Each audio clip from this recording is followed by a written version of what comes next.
interview with the Material Girl. That's right. You know, she had a lot to say. I interviewed her last night, in fact, and she, you know, she's a mom, obviously. She's got a new album coming out, and she's also has a new documentary that she's done in Malawi.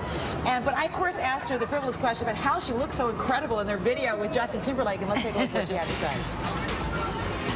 By the way, you look fantastic in the music video. Everybody watching, everybody who I said that I was interviewing you, said to me, oh my God, you have to ask her how she could look so fantastic in that video. I mean, Justin Timberlake, who? I mean, it's like, it was all about you. Oh, thank you. Well, I had to look good next to somebody who's half my age. That was an honest moment, anyway. It does look good. Yeah. We asked her a little bit coming up. We'll hear a lot more from her, specifically about the movie, her son, and her own suffering as a young woman. Okay. Also coming up, you know, we've got our Friday Witness.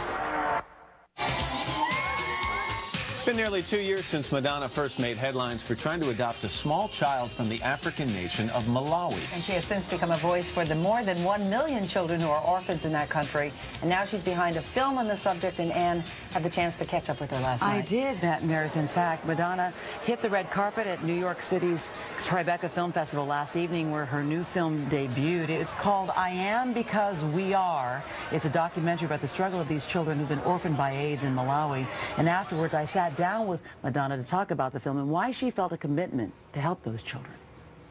I am because we are. Something about their situation connected to me, and in a way I was going on my own journey and connecting to these children and wanting to, in a way, heal myself whilst helping them. In hearing about their suffering, something opened in you. Yeah.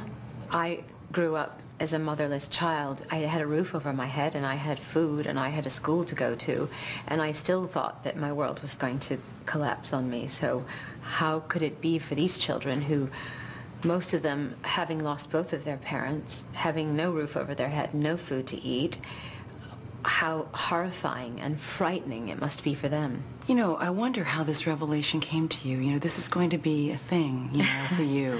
Yeah. This is not how people see you.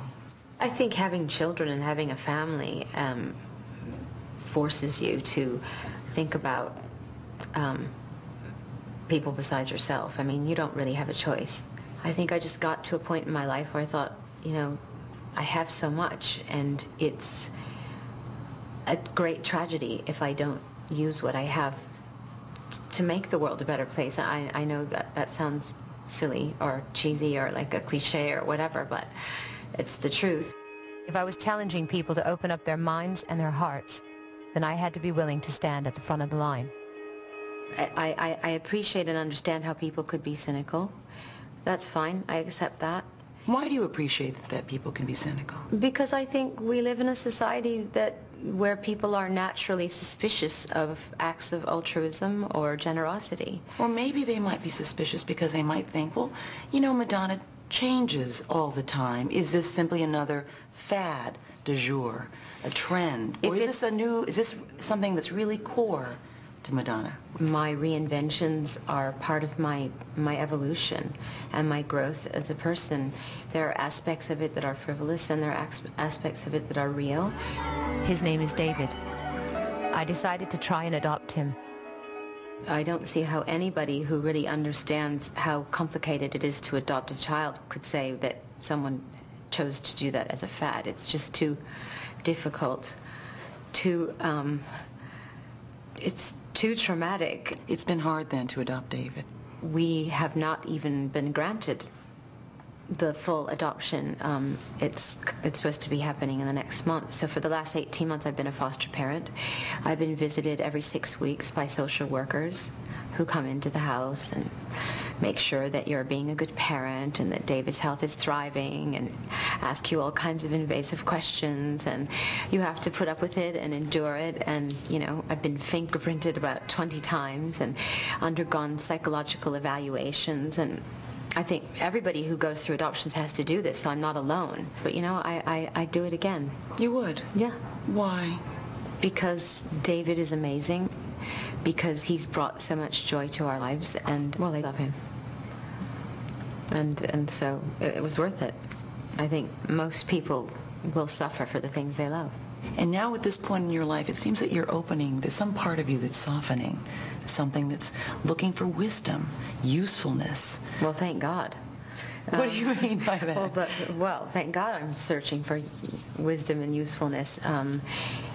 One hopes that one gets to that point in their lives sooner or later. Do you ever wish that you could just No. be anonymous? No. No? I mean, yeah, I have moments of it, but I don't want to wish that I'm not me. I don't wish I was someone else. What is it that you want to feel about your life? That my soul reached its true potential. Mm-hmm. And that I did everything that I was put on this earth to do. Which is? Well, who knows? We're about to find out. And as part of that, she also spoke to me about possibly working with orphanages in other parts of the world, beyond Malawi, in places like Cambodia and the Palestinian territories.